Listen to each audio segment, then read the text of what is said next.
This is hot off the press. You see that? First ever on the pod, the live demo. No, he didn't.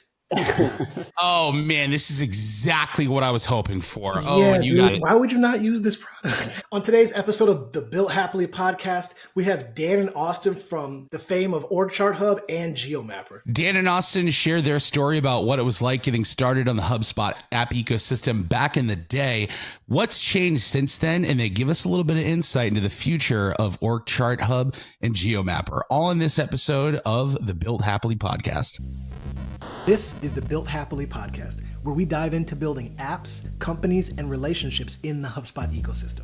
As HubSpot grows, so does the opportunity, and we put you in the room with the people making it all happen. The pleasure of having Austin and Dan, OrgChartHub, some of the OGs, both capital letters. How you guys doing this afternoon? Very good, thank you. And and you guys kicked it off at roughly the same time, so great to be speaking with you. Yeah, great, thanks. And yeah, you're definitely OGs. You guys are number one on the list, of course, to be like, hey, we got to hear the story because use the app, seen it, grew up with it technically, but would love to hear for the folks listening at home. What is OrgChartHub? Don't know whether the name has helped us or hindered us over the years, but yeah, as the name suggests, it's built for HubSpot. We got into becoming app partners a little bit accidentally. So me and Austin used to work for the same software company. This is in the UK back in 2014, 2015 is when we first met each other. And Austin was one of the first engineering hires and I was one of the first sales hires. And we were on the very early version of the HubSpot CRM. In fact, 2014, nice. I think was Sidekick, Max. Yep. So yeah, Sidekick was out and then we saw the CRM start to develop, jumped on it. And there was like two key things that we felt like they were missing that we really wanted inside of it. So one of them was OrgChartHub. The key reason for that was because we were selling to big businesses. So we were selling to enterprises and we really needed to map them out to understand the 10, 15, 20 key individuals that we were working with to actually land the initial deal. And then the other one was GeoMapper, because we were flying over to the US like every 2 or 3 weeks to see customers and prospects. And we needed to see where they were to plan like those trips and be more effective with them. So yeah, both come from very much a place of being HubSpot customers trying to solve our own challenges. Yeah, and so it's interesting. So you guys had to set a challenge yourself, because I had always assumed that like the need for GeoMapper when it came out was, I'm assuming you had a lot of people starting to move over to HubSpot, and a lot of that functionality was already existing in Salesforce, and it was something that was missing. Was it also just like stuff you were hearing from like other people, or was it like fully just spurred on by, hey, we need this, we're going to build it, let's go? Yeah, originally just our own use case. But then as soon as we put it out into the market and kind of got it into the community, it picked up a lot of traction. So we just immediately fell into kind of a rabbit hole of making like changes to the product to match what people were looking for. So It started from our use case, but as soon as we started hearing from other HubSpot customers that we were like, oh my God, there's, a lot of people like us doing this stuff. You have something here. Yeah, let's develop this out a bit further. Wait, so tell us like how you guys went from working together at the same software company to like going out on your own and starting an app in the HubSpot app marketplace, especially like back then, because I feel like you guys were one of the first examples. Of course, it's how I met Dax a while ago, but besides back in the App Chemist days when Dax and Tyrone were building apps in their virtual basement, right? So the only thing that matters when you're building on top of HubSpot is going deep, because HubSpot loves to build feature after feature, and you can't be mad at them. They're really trying to solve for, they're trying to check a lot of boxes and solve for a lot of challenges. But when you are building on platform, whether it be HubSpot, Shopify, WordPress, you're going to have to go deep. And you guys won because you're so close to the customer. And same with us. Like we when someone complains about something where it's like, hey, I wish it did this, I instantly go into, oh man, I gotta please let me just make this real quick so I can make somebody happy. We're people pleasers. So when you're close to the customer, you're able to go really deep. You're able to solve for that and use that as another, I would say, feature, right? Now we do this. It's another way to talk to the rest of your customers and open up the conversations there. So huge win. And I've seen the updates that you guys have made to GeoMapper, OrgChartHub, all the things, because it is the one. That's the beautiful part of being early, right? You guys are the only game in town. If I want to org chart, who else, right? Especially the ones that have been there for the longest. So I think it's the G code, man. You guys are following it. Thank you. So what is the biggest difference today? Obviously, we just have a lot of big, like possibly I'd say at this inbound, the most consequential updates to the app marketplace that we've seen in terms of app objects and the third-party app developers being able to use the UI extensions in the middle, things like that. But even like before that, what have you guys observed that's the biggest differences about being an app partner in HubSpot today versus back when you guys started? What are the biggest changes you've seen? Has it gotten easier? Has it gotten harder? What are those big challenges you guys faced, and how has that kind of evolved? Yeah, I'll maybe talk to the customer first of all. So like back in 2018, the customers were totally different from a CRM perspective. Like Marketing Hub was very well developed, but the CRM side, Sales Hub side was really still quite new in 2018. In fact, in 2018, I'm pretty sure this is the case, HubSpot wasn't describing themselves as a CRM company. That came much, well, Max, you'll probably know, I think it was more like 2020, 2021. Mm-hmm. So just from like a HubSpot marketing position, that changed. When they made that change, there was a significant kick. So mainly in the change of customer, all of a sudden you weren't seeing so many customers going from HubSpot to Salesforce from a CRM perspective. People were staying around, and then they're starting to come the other way, and they're starting to come from Dynamics and different places. And that's a massive difference, because in those ecosystems, they're used to purchasing other applications, and it's not weird for them to do that. And so that's probably been the biggest shift. Just bigger companies, higher budgets, more used to purchasing apps. So yeah, that's probably from a customer standpoint, it's been the biggest shift. 100% agree on that. We are building apps for sales primarily. Just the two apps that we've got, they're both mostly targeted to a sales use case. OrgChartHub is pretty much all sales use case. And that has changed in like a huge way since we first started. We felt quite lonely in the way that we were using HubSpot, and now not so much. Yeah. So here's an interesting question I want to ask you, because I hear this a lot, especially working with partners. And I'm sure over the years, you guys have developed all kinds of relationships with partners, having had these two very solid, universally needed apps, right? Something that I hear a lot from partners is they go, hey, we understand your apps. We think your apps are great. We get it. But what we run into a lot is that awkward conversation with the customer where they're just like, wait, we just bought HubSpot. It's supposed to do everything. And you're telling me I have to get an app to do X, Y, Z. Have you guys like ran into that a lot? And like, how have you combated that sort of like pushback, or either like coached partners to push back on that conversation at all? Do you know what? That actually doesn't come up very Really? often. Yeah, That's interesting. I don't know what the reason. I couldn't tell you the reason why, but that doesn't come up. Like more common for us. Damn, I have to have that conversation all the time, and I hate it. Yeah, more common for us is that the customer will pick up the free version on either of the apps, and they'll get going and start to use it. And then the conversation is more natural around, okay, well, what do you want to do next? So yeah, we don't. Sorry, Max, we don't have that many conversations. Hey, that's fine. It's lucky luxurious. them. Yeah. Yeah. The big piece of that is, I came from, before HubSpot, I came from the Shopify world, and still heavy in the WordPress world always. And like Austin, you brought up that whole WP engine, and I think one of my friends just brought that to me. Yo, did you see this? What am I going to do? I was like, you should have picked SiteGround. It's what you should have done.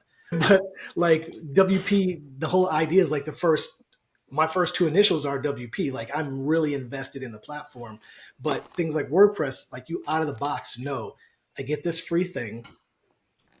I got to buy stuff. Like I got to go shopping and get what I need, whether it be free or not. I have to go shopping. Same with Shopify. They know, and that's one of the things that we're looking to really hope to push with HubSpot is, hey, let's sell our apps on your paper, right? Like it's like HubSpot. I bought sales, enterprise marketing. I got OrgChartHub, and I got GeoMapper, and I got Contact. Cool. That's my bill every month. I'm cool with that. And I understand it. And right now, the whole kind of knowledge here is that HubSpot does everything. So why do I got to get that? And we've come across that a little bit, but it's definitely weaning over time for sure. I like that you feel like it's a little bit. I feel like we're going to have this conversation every day. I suspect as well that it's like we're involved a little bit later in that. Like Dan said, someone's already picked up the product for free. Sure. Like it's very intentional that we do like freemium product-led growth style products. That does help. And then the other thing as well is I think HubSpot themselves are getting a bit more used to the idea that if they want like high retention, high stickiness in the HubSpot product, they're probably going to need like a few other apps installed as well. They talk about their highest retaining customers having, I can't even remember what the number is, but it's like maybe 6 or 7 apps installed.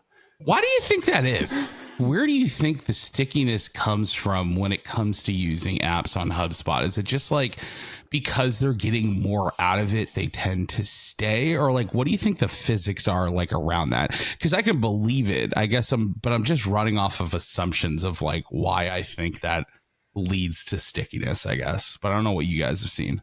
I think the stickiness comes from like HubSpot are a platform product. They intend on solving an 80% use case across the whole like gamut of things that they can do. When you bring another app like partner in or another product in, usually they're focused on one slice of that where they can get you to like 100%. There's a lot of tools that are designed around covering the rest of what HubSpot doesn't give you. And I think that's where this stickiness from the highest retaining customers for HubSpot have 7 apps or so. That's because it's a different 7 apps for everybody, but it's like solving their most important needs across that horizontal.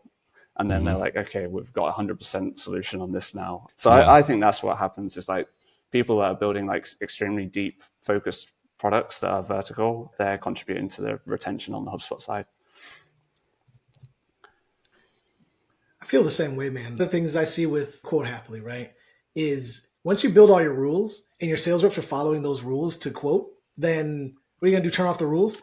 Once you're sticky, once you're using something that really it's a part of your process, especially you guys in your app, and this is a cheat code for all those looking to build apps. When you're a part of either the sales process or the like collection of revenue process, then those are places that absolutely just have to have continuity. You don't want to rumble and break that up, or it's a huge process change in order to do so. Because if your app is just, I made HubSpot dark mode or something like that, that's really easy to turn off and really easy to just not feel like it's really helping the business. So you guys are doing it right because you're tapped into the sales process, and it's like a tool that is a part of, hey, first, who am I talking with? Or I'm going to travel. Who and people can I visit with, which is actually a really interesting use case and origin story when you guys are flying to the States. Let me get a circle radius of anybody I have in this area, and then you can go visit them all. And it makes super sense. It's just a part, again, your trip planning.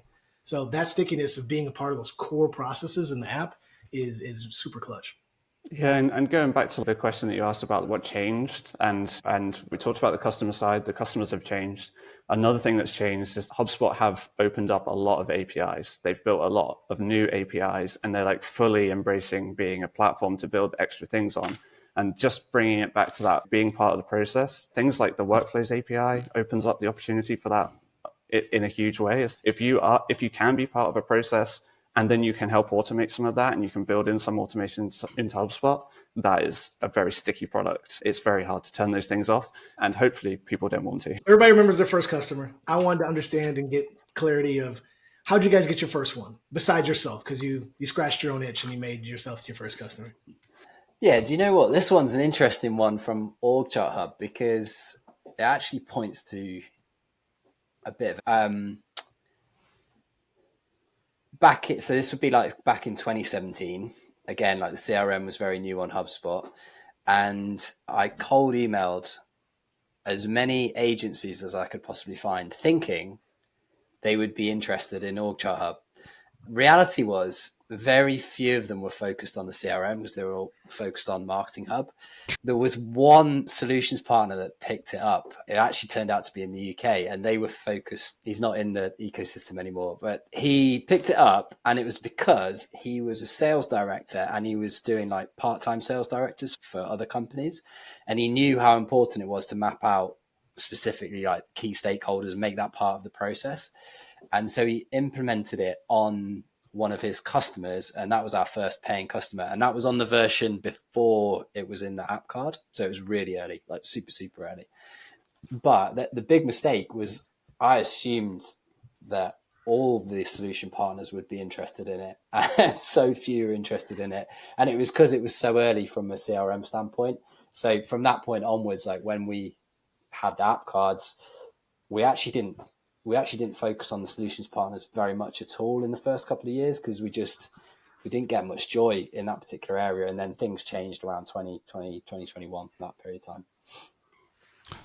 So like pulling the thread on partners a little bit. So like when I joined Happily, my first job was to get our partner program up and running. And I don't know why these guys had any faith in me to do it, considering I didn't have a single partner based role in my 7 years at HubSpot. But we very much try to sell through partners, since we're not like a solutions provider. Like we just want to build apps. Have you guys like built out like a partner program or have a playbook of selling through partners, or are you focused more on the end users? What does that look like to partner with the solutions partner ecosystem a little bit tighter?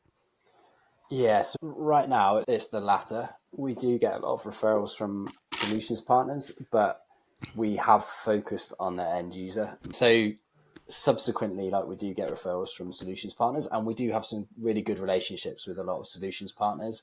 What we've tended to do is refer back business to the solutions partners. We don't have an official, here's a percentage for this deal, and likewise the other direction. We do speak to a lot of HubSpot customers, and we do get asked questions a lot about who should we work with from a solutions partner standpoint. And we tend to slide people in the right directions if they're looking for a specific solutions partner. So that's how we've done it to date. That might change in the next year or so, but for now, that's how we've built things up. How is that working for you, Max? We're always interested. Well, it's good now that it's good now that we have someone coming in and running it full time. Now it's Marcus, and it's not me trying to do it amongst trying to create content and being a HubSpot lobbyist and all that other stuff. It's going great, which is good. But I mean, it makes sense, because what I've found is a lot of our apps, you look at your SaaS Hapilys, your quote Hapilys, and especially Event Happily, right? It's like those apps are things where not everyone's going to use them the same way. So like, you don't get your apps are really easy to get value immediately, because like you install them and then you just use them. Like when you look at like an Event Happily, for example, it's you install it, but out the gate, it's not going to do much for you until you put like a lot of time and effort in setting it up. Because again, everyone does event management differently. So there's like a lot of work you got to do with like how your record create menus are set up, how you're laying out your custom object records and the data that it's seeing, the reports that you're using, how you're setting up your registration flows and all this kind of stuff. Because again, everyone's doing that stuff differently. And then it's like, how do you drive your marketing strategy around it? So what's really cool about our apps, I think, for partners is that there's all this margin for partners to layer on services off the backs of the apps that we have. And that's like a lot more appealing for folks than just like our utility apps that we have that don't like one very specific thing. So that's been going well, which is good. Of course, a lot of HubSpot partners are like all gung-ho about it at the beginning, and they're like, yeah, that sounds great. And then sometimes it's a little bit tougher to actually get them to activate on it. But now that we have someone actually like driving that ship and it's 100% their job to do that, it's been much better, which is good. But the other thing I want to get into is talking about the future a little bit here. So we just had Inbound happen, right? There was 2 huge updates that I referenced at the beginning, with app ecosystem partners being able to build in UI extensions directly in records, right? And then on top of that, app objects, right? I want to know what that means for the future of OrgChart and GeoMapper, and like how you guys are thinking about maybe weaving some of that stuff in, if it's even in the plans or anything. And then take that into what's next for you guys. What should people be excited about? What are you excited about in terms of the future of your apps here?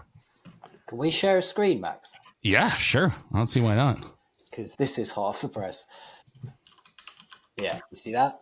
I'm going to come down a little bit further. So, oh God, what am I about to see? First ever on the pod, the live demo. No, he didn't. So yeah, that's slap bang in the middle of the screen. Slap bang with the iPhone. So for all the audio listeners, this is where you got to go switch over to YouTube. Yeah, you gotta go ahead and see. Oh man, this is exactly what I was hoping for. Oh, yeah, and you guys already did it. Why would you not use this product? If you feel like you're navigating. My God. If you're navigating the enterprises, this is so good. See, don't you wish you could have the full page app? Shout out to Sage. Well, can you collapse that right bar? Yeah, you can. Always going to make it wider, collapse the right. Yeah, you can. Yeah. Oh, This is we've just put out on beta with a subset of customers, but we're about to open it up a little bit further. And there's all sorts of other additional stuff in here that becomes even more useful, like how many stakeholders have we got on here, list them a little bit differently. Oh, man, you guys are putting a lot in this card. You're making it, because this is all one single one, right? You're not splitting this up into like different ones. Yeah, that's right. Like our vision for this is app cards give us a way to blend this like seamless experience of the HubSpot UI and our UI.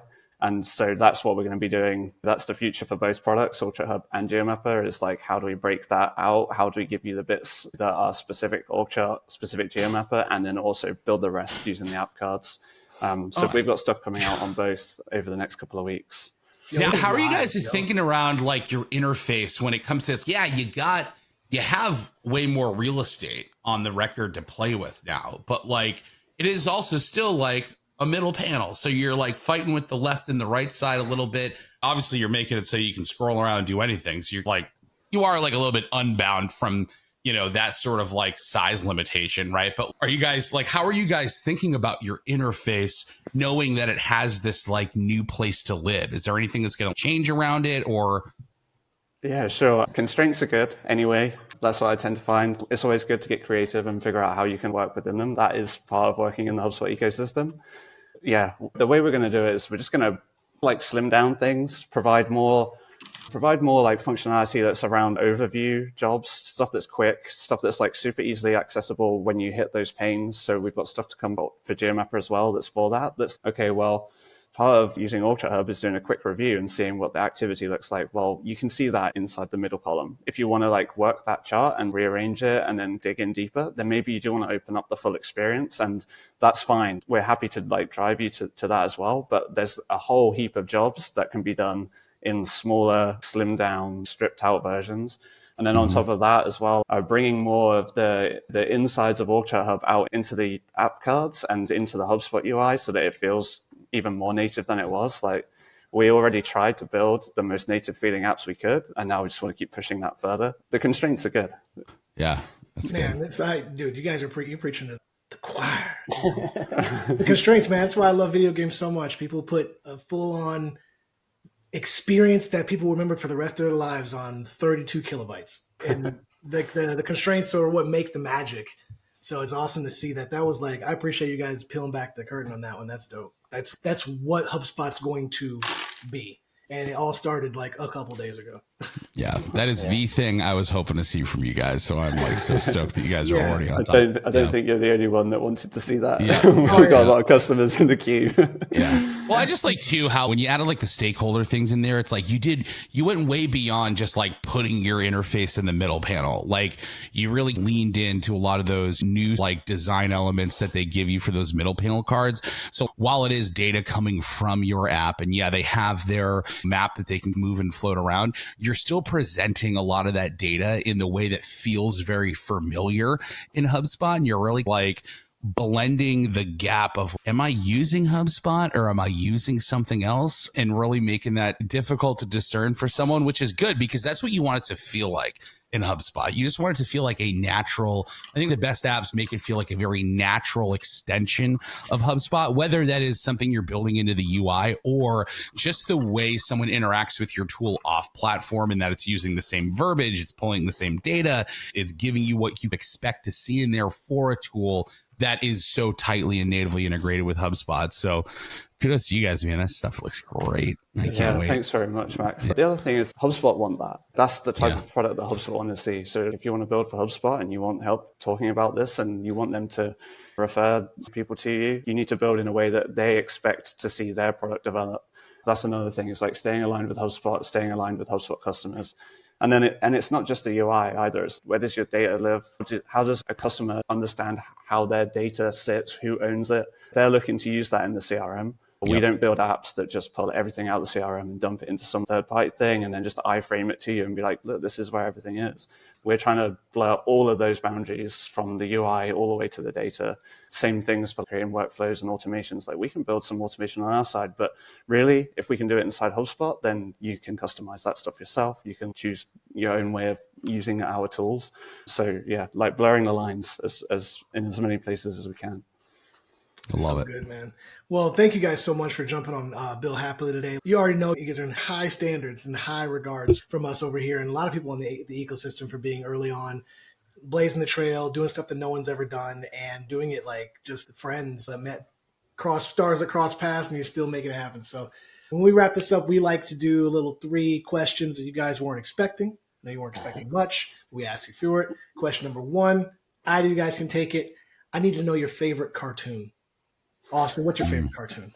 I don't really watch cartoons, but that wasn't the question, Austin. What is your favorite cartoon? I just don't believe you. My favorite cartoon's got to be SpongeBob. You can watch that. You can watch that today, and still think it's great. Yep. Dan, what's your favorite one? Yeah, I watch a lot of Bluey. Yes. I'm a big admirer of that show. It resonates with parents and children. Yep. It's phenomenal. Yep. Best written show on TV, I think. Oh, for sure. Dude, with Bluey, there's always 2 episodes going on. It's whatever that like front layer is for the kids or whatever, but there is a whole show going on in the background, like just for the parents that they know are just watching it for the 17th time. Like, that's so good. That's dope. Yeah. Second question. What app do you guys use in the HubSpot ecosystem? Good question. One that I admire at the moment is Qualify. We need to get stuck into it properly, but those guys are doing a super good job. We spoke to them early-ish on, and they're flying. They're doing all the right things. So yeah, maybe shout out to those guys. They do like the duplicate management stuff, right? Yeah, that's right. Kind of like InCycle competitor a little bit, but more like native to HubSpot. Yeah, I've been hearing a lot about them. Yeah. Yeah, and it's quite interesting in terms of a good chunk of our customers do struggle a little bit with that, more on the mapping side, getting rid of duplicates and that side of things. So yeah, it's an interesting one. Austin, any ones out there that you see that you, even if you guys aren't using them, just ones that you like particularly are excited about that you've seen recently? Yeah, like everybody that has partaked in the app cards stuff, I think there's a lot to see in there. I'll pull out a couple of examples like QuotaPath and Arrows. We know those guys quite well. I think they're doing awesome things. Arrows, especially in terms of how they're building for HubSpot. Very impressed with how they've done the product and how they think about the ecosystem in general. But yeah, that's about it. And also, big admirers of what you're doing on the event side, because that is hard. If you go to trade shows, it is hard to manage that data. So big admiration for you for tackling that for HubSpot customers. It's going to be Thanks, man. Appreciate it. Love, man. Third question. When's the last time you fell over? As in, I fell. This is a skateboarder asking a question. When's the last time you fell? I can maybe answer that one in a slightly different direction. Last week, this is very embarrassing. Just last week, I actually popped my shoulder on a Zoom call, like waiting on a Zoom call with a customer. So it's not falling over, but I was very close to getting on the floor. I dislocated my shoulder skiing about 6 years ago, thought it wasn't a problem anymore, and then just lifted it up. It's this one. I lifted it up just to stretch out, and it popped out while I was on the Zoom call like this. No. And so I was fighting with it, turned off Zoom, and then, it did go back in, but I was a little bit late for the Zoom call. Yeah, my age just coming. You dislocate, you get hurt. That's when you know you're old. Injury, dude. Man, I got hurt on the Zoom call the other day. Oh, you dislocated your shoulder? I was stretching before a Zoom call. Yeah, I work from home. I need HasPay. This is stuff you go through for sales. It's pathetic. Yeah. How about you, Austin? When was the last time you absolutely busted your ass? Well, I didn't fall over, but I got pushed maliciously and intentionally by my dog. We were at the vets, and he just flattened me in the consultation room. So, I thought you were about to say you got mugged on the street, but no, your dog just came up and shoved you. Yeah, he gave me the eyes and then took me out. Oh, that's awesome. Funny, man. Well, I didn't know that B2B sales, full contact. So, 100%. Guys, it's a pleasure having you. Looking forward to seeing what you guys are doing, seeing what you guys are building. And resonating what you're doing, because again, this is a small world. We feel, I know, granted 1,700 apps. There's a handful that are really diving deep that are actual apps, net new functionality in HubSpot. So you're already tickling my heart when you're building like that. But glad to have you here. Hope to see you guys in person again. It was great to see you for the time we could while we were all doing a bunch of this. But always a pleasure, man. App builders for life. Let's go. Yeah, same, Dax. Really look up to what you guys have done. You've been in the ecosystem for as long as we have. Kindred spirits, all of us, I think. Can I selfishly get you guys just to give one piece of advice each for new app builders on the ecosystem before we cut it off? I know we just did the fast 3, but like, you guys have been in it for a while, and I feel like I'd be doing a disservice to anyone listening, like not asking you to give that advice. I'll go first if you want, Dan. I'll give some product advice. Really go for the HubSpot user. Don't worry about trying to build something off platform first. At least start on HubSpot. Look at how you can integrate as natively as possible, blur all those lines, and then get like the traction that you need. It's much harder to do that as an external application. Like, really, like, go for the HubSpot customer. Yeah, mine would be lean into the HubSpot community, and by community, the forums is a great place for a few things. One is you have to go there respectfully as a HubSpot customer and try and help out, not just with your own product, but it's a great place to go and see where are the challenges that HubSpot customers are having. It's a natural resource of pain in a way, of like things that need to be solved. For GeoMapper, we had our first 500 installs just from spending time in the HubSpot forums, helping with certain things, giving people free access. And so when we went into the app marketplace, we were already at 500. And so it's a big jump. So I'd say, if you can, hold back a little bit longer. Don't go into that marketplace straight away. Hold back a bit longer, build up your install base, and then go in. So yeah, a couple of pieces. Thank you, guys. Appreciate it. Appreciate you guys, app builders. Let's go. Thanks so much, guys.